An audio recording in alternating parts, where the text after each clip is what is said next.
அனைவருக்கும் இனிய வணக்கம். அன்பின் ஆன்மீகத்திற்கு உங்களை அன்புடன் வரவேற்கிறோம். இன்றைய பதிவில் 2024 வருடத்துல விநாயகர் சதுர்த்தி விழா எந்த தேதியில வருதுங்கிற தகவலை நம்ம தொடர்ந்து பார்க்கலாம்.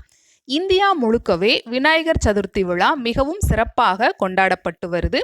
வருடந்தோறும் ஆவணி மாதத்துல வரக்கூடிய வளர்பிறை சதுர்த்தி நாளன்று தான் விநாயகர் சதுர்த்தி கொண்டாடப்பட்டு வருது.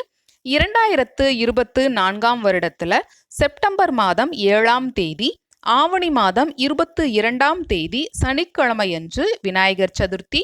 மீண்டும் ஒருமுறை 2024 வருடம் செப்டம்பர் மாதம் 7ஆம் தேதி, ஆவணி மாதம் 22ஆம் தேதி சனிக்கிழமையன்று விநாயகர் சதுர்த்தி விழா. இந்த விநாயகர் சதுர்த்தி நன்னாள்ல விநாயக பெருமான வணங்கி அவருடைய அருளை பெறுவோம். இப்பதிவினை இதுவரைக்கும் முழுமையாக கேட்ட உங்கள் அனைவருக்கும் மிக்க நன்றி.